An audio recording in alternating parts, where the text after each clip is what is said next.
Hey everyone, welcome back to another review of mine, Jack Ruddock Review.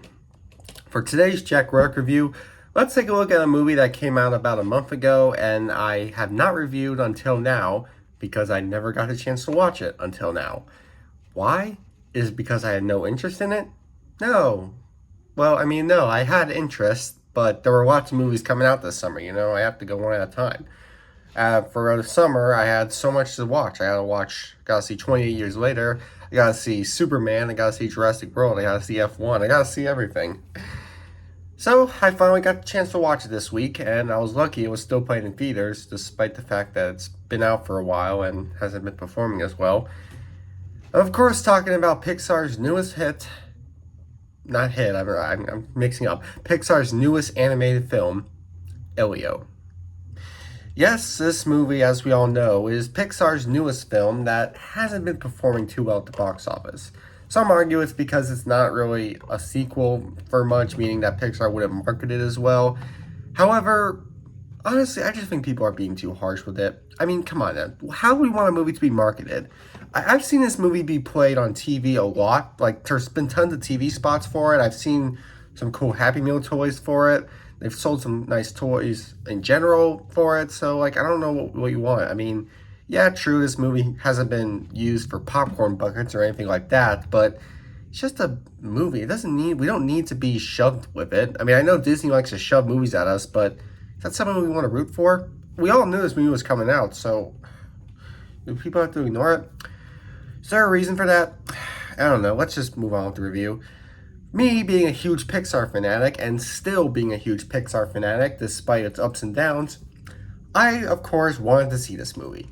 But like I said, there were so many films coming out. I guess that was one contributing factor to this movie not performing as well. We had all these other big films. So I had to watch those first, and then when I finally got a break, I went to go see it. So I can let my Pixar fatigue stand out because a lot of people are going over to DreamWorks saying, ooh, DreamWorks, what are they putting out? Or some people who do still have a love for Pixar like to talk about its cons all the time. Well, I, for one, don't want to do that. I want to appreciate Pixar. Even for every down they've had, they still provide a lot of great ups. And a movie called Up. I'm sorry, but I cannot hate Pixar. I know, yes, every studio has its problems, though. And for every problem Pixar has given us, I think they're always doing a good job at finding solutions. Okay? They seem to really put out a good spot with animated films, they may not always make great films, but when they do, they really outshine. So, honestly, that's something I can't really be upset with. And yeah, so I had to let that slide in, so I definitely had to go see Elio. And what did I think of it? Do I think this movie compares to some of the other Pixar's other masterpieces? Or is there an actual reason this movie didn't perform well? And why I had to sit in a tiny theater? Well, nothing else to do but dive closer into it. So first, of course, you gotta look at this movie's genres and how it portrays them. So first, of course, let's focus on the one big feature this movie has, animation. How is the animation in this movie? It's passable, but also not great. This is kind of a tough cake. The animation in this movie is fun to watch. It's got that nice cartoony look to it, with all the characters' designs being big faces, big eyes, sort of something you would see in a 2D film, but it's 3D animated, so. And for the most part, the designs do look cute and everything. I do like the cute little fun designs they go with for the characters, and it's nice to see them drop in with a back set with all the background stuff being more realistic looking, sort of tying in with that Pixar animation style we love. However, this also sort of proves to be a problem. The animation in this movie, like I said, it's passable. I was able to enjoy it. But at the same time, I really wasn't able to get very amazed with it. And for a Pixar movie, that's kind of an issue. I know I don't want to try too hard to compare this movie to Pixar's other masterpieces, because, that's not really a good way to be a critic, comparing it too much. But I really do feel like this movie could have utilized its animation more, because there were a lot of bright moments in the movie. We did get a lot of moments where the animation does have bright colors and fun environments. But I just feel like because of the characters' wacky animated designs, it kind of wasn't able to blend both of them together really well. I mean, this big, exciting, bright, realistic looking world, and then these silly looking characters. We do know they can blend well at times. I mean, I have seen cartoons that do that, and they do it pretty well. Whether because they like to acknowledge the idea sometimes, or they actually do a good job at blending them in. But with this movie, I feel like it's kind of making the animation look less modern and compelling compared to what it could have been. Because of all the bright colors, I feel like they could have utilized the characters more, making them blend in more with the world. So I don't know. I just feel like that their silly, cute designs don't really match with the environment they're presented in. Yeah, I just feel like that this animation really could have been nicer looking, as I feel like it's sort of a step down from the last Pixar movie release, which was, of course, Inside Out 2. That movie looked incredibly beautiful. This one looked mildly beautiful. And, it's still good, but it's not up there. So, animation-wise, I'd say this movie isn't top tier for animation enthusiasts. If you're an animation enthusiast, you're probably not going to include this movie as part of your list of highly recommended features. I don't think anyone would. Anyway, now let's focus on some of its other more story-like genres. Like, how about the adventure portion? In terms of adventure, it's an alien abduction film. Those always feel like something similar, don't they? Well, with this movie, you get the idea pretty similarly. A boy gets abducted by aliens in the same manner that they always get abducted. A big ship goes over them, has them lifted up, and they are sent to the world. Now, I feel like there's some people complaining about how that gimmick is getting old. I don't see how it is. I don't know how the idea of getting abducted that way is a problem. It's the only way I can really see people getting abducted by aliens. Like, I don't know why this movie needs to try and create a new way of abducting people. It should be the simple idea, boosting up. We don't need to turn a simple abduction and try to send something else to it. I mean, even Pixar itself has done this before. Anybody remember that short I think it was called Lifted? That short tackled that satirically, and this movie shows it off the same manner. But honestly, there really doesn't need to be any other way a kid gets abducted. It should be the same scenario. He gets lifted up into the sky. I really think that shouldn't be changed either way. And I do like how exaggerated this movie makes it. It sort of tries to help us feel that vibe that we can feel the same emotion of being scared of abduction or whatever. Anyway, let's talk about locations, where this movie is set. It's set mostly back. Of course, we have a back and forth situation, but there are different little locations this movie goes for. You have the simple Earth world where, there's the beach environment where, of course, the alien takes place. It's a nice looking beach. And then, of course, there's the planet itself where it's mostly spent on. And there are different portions of it we get to see, but at the same time, it's all mostly just bright colors and interesting looking characters. So there's not really a neat area say if you're looking for a planet that's neatly pasted where everything has its own route and like you can follow the directions pretty well, you're not gonna get it. It's a very wacky, messed up world. Like, everything's out of order. It's all over the place. It's not really neat per se. I mean, I'm not one who would work constructing a planet, but I don't know. Adventure-wise, this movie works fine, but I just feel like when we get to the planet, I feel like everything is just too out there. There's not really much good pacing to where everything is. It all just seems out of place. It's random, nonsensical. It's one of those cases where everything is everywhere. You're not really getting a neat path. You're just getting wackiness all over the place. Which ties into the science fiction portion of this movie, because I think in a fun sense, this movie's main place he gets abducted isn't actually a planet. It's an entire ship. It's basically like the Death Star, like how the Death Star looks like a planet when really it's just this huge ass ship where there are so many things inside it and it's like its own little big city location or whatever. Well, that's pretty much what this is. It's its own huge planet that he gets abducted on, and everything's in it. You get the wacky bright world where everything's out of order and whatever, and it feels natural, but it isn't. It's not a planet, or at least that's what it looked like. Did the movie would the movie acknowledge it as a planet? You wouldn't probably get that. More so, what you would get is the idea of the planet being not really being a planet. It's like that's no moon. It's a space station. Why did I stutter at that? But you get the drift. This whole movie doesn't take place on a planet. It takes place on a huge, weird space station that has lots of nature elements to it. When really it's just this different little ship that they abduct him on, and that's where we get it. There's no sense of other planets out there. We don't get any of the other big planets, but hey, it is its own movie, so to be fair, I think that's fine enough. Even though the idea of it being on a ship is weird, at the same time, it's fun. It's fun knowing that, and with how fun it was knowing that Death Star was its own ship and not an actual planet, I think it was pretty fun seeing this too. I think the science fiction movie is pretty good. I do love alien stories, so it's kind of hard to get mad at some that go for something like that. And I also love one more thing to point out for the science fiction portion. This movie actually portrays the aliens talking English in a different manner. In other movies like E.T., where the alien only learns English when originally he couldn't really speak, he could just stutter and whatever. Or movies like Star Wars, where they already can speak perfect English, and it's just, I guess they just have that in their vocabulary. Well, this movie actually portrays it where they don't speak English. They only speak it when they make contact with a human. Once they put the contact in the human, then the human's able to hear them speak English to him.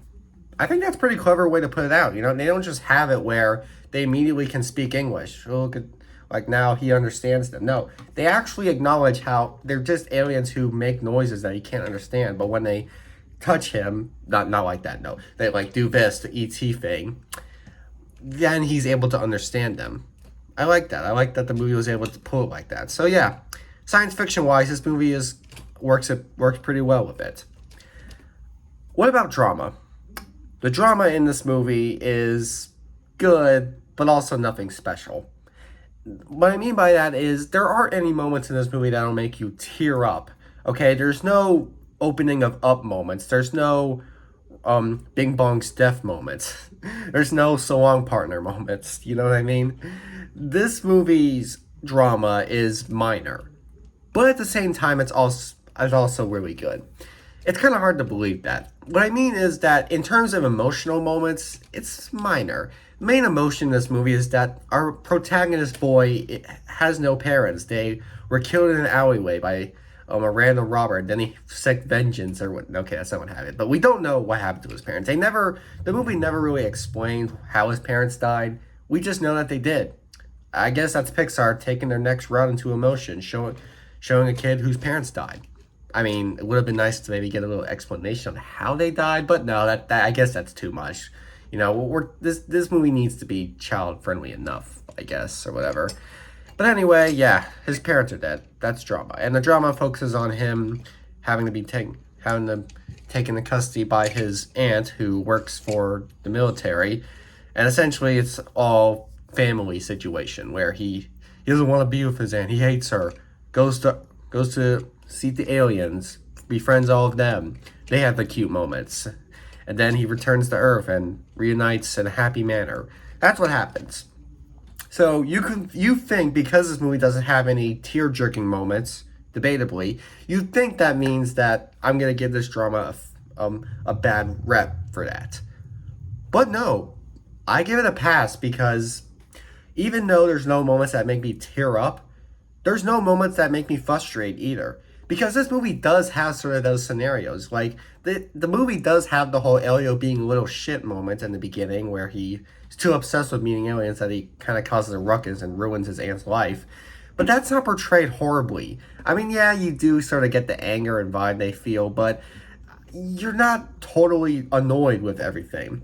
It's all played out in a nice paced manner to where you're not mad at anybody. You're not watching this like, oh God, this is so irritating. Nothing comes off as way too annoying. I guess I could argue maybe it's a tad annoying at first, but when you get to it, I like the way it's pasted because with its pasting, it's like you get sort of thing. It's sort of like with Lilo and Stitch, the original movie. I haven't watched the remake. I'm not planning to. Anyway, in the original Lilo and Stitch, you know how Lilo was a little shit and they kind of had their drama moments. I have to admit, it was kind of annoying hearing them scream so much. This movie does that too, except without the heavy screaming, or some screaming, but not as much. So, dare I say it, the family annoyance matter in Elio was handled more tolerable than it was in Lilo and Stitch. Yeah, I know. Thankfully, I can say it nowadays with the remake. You know, we all like the bash remakes, so maybe that's good enough. Anyway, yeah, drama works fine.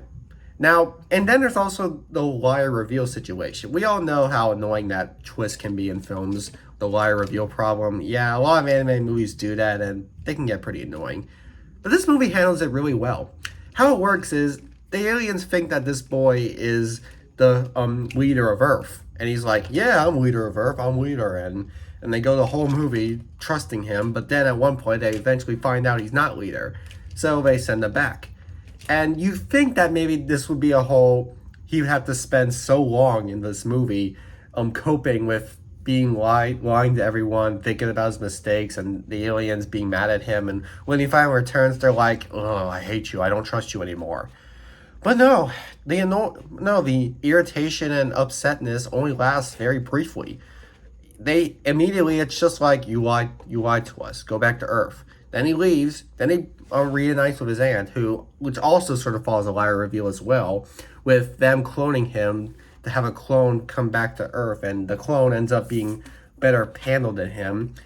And I like how instead of the being a liar reveal where she sees, it's not because he does something that makes it incredibly obvious that it's not him. It's that the aunt already knows herself. Like, she figures it out herself.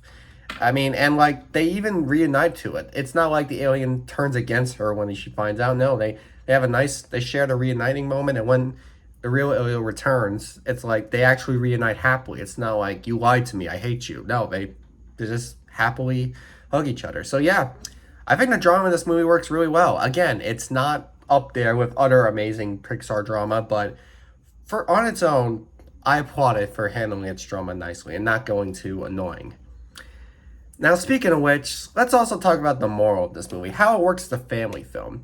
How I judge movies by being family films is what moral they teach, because every movie needs to have some meaning to it. And to me, the only movies that really need to have like a moral for us are family films, because, you know, they're family movies. They're for kids to grow up with. So what's the moral in this movie? It's about family, like I said. It's a Fast and Furious movie. Like, no. It's basically just don't abandon your life just because you lost a family member. Don't think that other people that aren't your parents can't love you the same way. It's sort of that manner. It sort of teaches how, you know, don't abandon your life after you lost someone important. Don't think that one part of your family is more important than the other. Don't think that your parents are the only ones that can love you as good. It's that scenario. It's to be fair, pretty unique one to go with. I mean, even though it doesn't sound that unique, it kind of is. I mean, you could argue Lilo and Stitch had that same moral, but this one handles it in a new manner. Sort of. Wait a minute, they're both about aliens. Crap. Anyway, no, this movie does handle its situation in a nicer, more sincere type of manner. And even though, yeah, now that I think about it, I guess it isn't as unique, knowing films like Lilo and Stitch had it, it's still a good moral to teach, and I still think it works nice enough. Now, family-wise, of how the movie is for kids, is there anything to it that makes it more mature-like? Yeah, there is one scene where we see a little bit of blood. There's some tiny little innuendos that personally probably aren't even innuendos just because I have a dirty mind, but, you know, they're definitely not something your kids will get, but you'll get.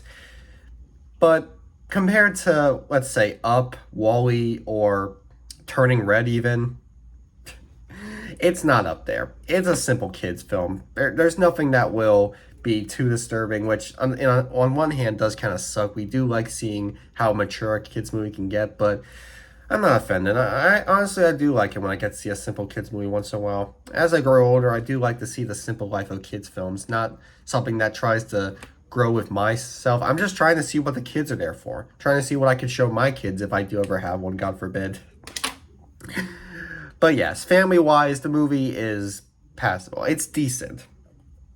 In terms of how kid friendly it is, it works amazingly. But in terms of how I feel it works as a family film, it's just decent, which is still good, but um, you know, could have gone with something a little more mature, I guess. But I guess with a plot like that, there's not too much maturity you can have. All right, so you get the idea, right? The animation's decent. The adventure's pretty good. So is the sci-fi. The sci-fi's pretty good. The drama's pretty good, and the family portion is decent. So it's 2 decents and 3 really goods. Good start. All right, so I've talked a lot about the portions to the point where you pretty much already know what the story is like. But if not, I'll go ahead and basically explain it further enough. A boy doesn't like the life he has right now. He wants to get abducted by aliens. He's a kid who purposely wants to get an anal probe. I'm sorry, I told you I have a dirty mind. Anyway, he wants to get abducted by aliens. So he tries his hardest to. He tries to tell aliens, please get me. And they get him. They think he's their leader because of how much he wanted to be abducted. So they send him to help save them from an evil threat who's basically Emperor Zurg if he crossed with, I don't know, Borton News. And yeah, he's challenged to defeat him, but he doesn't want, he's not too cool to. He just wants to enjoy himself, but he can't because he now has to be a hero. He befriends his son, who's adorable, and is basically what you think of. Remember that costume Boo wore in Monsters Inc.? Well, he's basically that, but with what the other monsters saw, you know. Obviously, it was just a silly disguise, but the other monsters believed it. So think of it as that, as you being fooled by that disguise. That's basically what this monster is.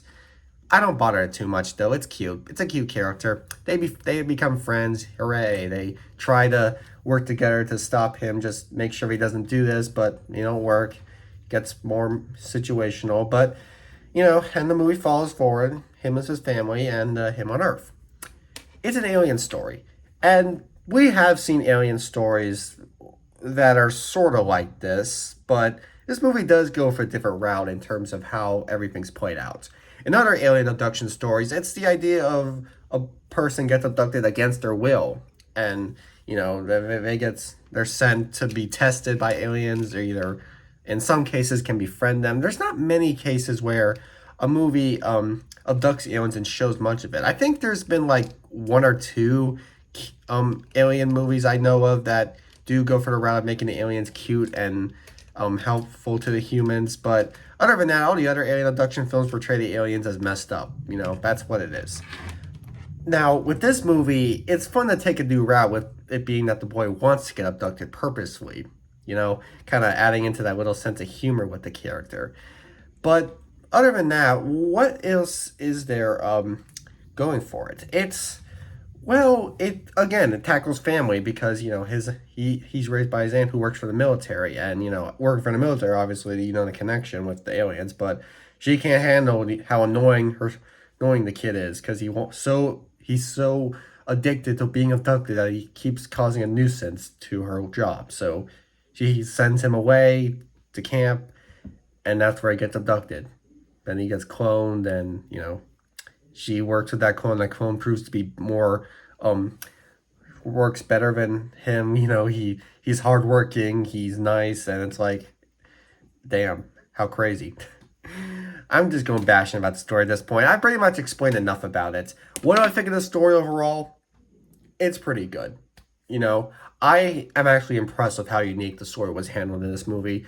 I didn't know every detail of it right away, but I did know what it was going for. And I was sort of worried that they were going to try and go do a lot of things that are way too similar to what I've seen in other alien films, but thankfully they didn't. Yeah, there's a few elements that feel similar, but the overall plot and pacing is very new and different, I'll admit. I was impressed with the way this movie's runtime was handled and how its story played out. It felt like something that we've seen before, but with the way the whole story worked, it really was something new. It was still an alien film, but a new kind of alien movie. There can still be alien movies coming out that can be unique. It's not like every new alien film that comes out has to all we have to say that now a movie where someone gets abducted by aliens. Oh wow, we've seen this before. No, because this movie proves that there are still new stories that can be told with just one gimmick. You can still make different ideas with one gimmick. I think that's what this movie helped teach me. One gimmick can be made into multiple stories. You don't need to we can still have original films that go with a gimmick that we've seen before. It just matters with all that matters is how the gimmick plays out in this. If it plays out the same way, then yeah, you're ripping it off. But if you're doing something new with the gimmick, you're not really doing a ripoff. You're only doing a ripoff if you're stealing every portion of what made that other film work. If you're just taking the gimmick and doing something new with it, like this movie was, then you're good. So take notes, Hollywood. You're probably not going to, but I really wish you did. All right, so yeah, that was pretty quick. I'm just going to go ahead and share my final thoughts on Elio. It's a really good movie, but it's not as good as most of Pixar's library. And to me, I think that's a big contributing factor to why this movie bombed. I don't think it's because of the marketing. I don't think it's because of how many other big movies are coming out. I don't think it's because people are bored with Pixar making original movies. I think it's because it just isn't up there with Pixar's other big hits and with how much we know Pixar for. I'm not mad at this movie for not being as good, but I do feel that with how great Pixar has proved themselves to be, when they make a movie that's good but not below the radar, we kind of don't get as excited for it as we would. We know Pixar has made Toy Story, Monsters Inc., WALL-E, Coco, Up, Inside Out. They made magnificent, beautiful animated films. So when they make a movie that's just good, there's not really much to talk about with it. You can like the movie and be proud that you like it, but you're not really gonna get an lasting impact on it if you couldn't love it as much as those other Pixar films. So basically, with how much Pixar has proven to be, when they release a movie that you find is just good and not really anything great or spectacular, you're not really gonna be as excited with it. And that's how I felt about this movie. It was really good. A 7 out of 10, because it was wholesome. It had a nice message. Had a fun new gimmick. It worked well with its gimmick, and it definitely was fun to watch. But it was not up there with Pixar's other great films. And because of that, that's probably why not many people have focused with it, because since they know that the movie doesn't have the same vibe to it as films like Up, Inside Out, or Toy Story, there's probably not going to be something to it that they're really invested with. I don't think it's entirely because it wasn't marketed enough or it's not a sequel, but more so because it's not the kind of Pixar that we talk about. It's the kind of Pixar that's left on this row. The row of movies that are good, but not Pixar good. And that's probably the kind of movies we want to pay money to see. The ones that are Pixar good. So Pixar. The next original movie you released, which according to now is this movie called Hoppers. If that movie turns out to be up there with some of your other big, great films, or close there, then there should be a chance that you will get attention. But if you want to get more if you want a movie to be a success, it doesn't have to be a sequel to something. It just has to be something that shows that you really put a lot of effort into it. And Elio, you did put effort into it, but you didn't give it the same effort that we know you've given other films. And that's why we kind of been turning away from it. So yeah, I don't want to make it seem like I didn't care for Elio. I did. I just admit it's a 7 out of 10. A really good movie. It's wholesome. It's fun. It's got a good new take on the gimmick, but it's not one of Pixar's best. So yeah, that's why people haven't been focused too much on it. That's probably one of the reasons why it took me this long to watch it. But if you're a fan of animated movies, I do still recommend it. If you're looking for an anime movie you can call one of the best compared to others, you're probably not going to get it. But you should still get a movie that you can at least enjoy good enough. Okay? Just take that word for it. See Elio, even if you're not seeing it in theaters, see it at some point at least. And I understand that Pixar is probably not going to always make great films, but they have an amazing library to work with. So we just need to show them how much what we appreciate from them, and maybe someday we'll get a movie that can compare as one of Pixar's greats again. That's just what we need more now. We need a Pixar movie that we can call as great as some of the great ones they've made. And until then, until they make that, let's just try to give these other movies as much appreciation as we can. Unless, of course, they're not good, and then we can say what we want. But we can't just mock what original film is. We just gotta know what we like and what we don't like. So that's what I'm gonna keep doing with Pixar. I'm gonna keep respecting them. I'm gonna keep calling them an amazing animation studio because I still feel like there are, and just admit what I liked from them and what I didn't like from them, and be done with it. Not give them a hard time on it. Let them know I still respect what they want to try.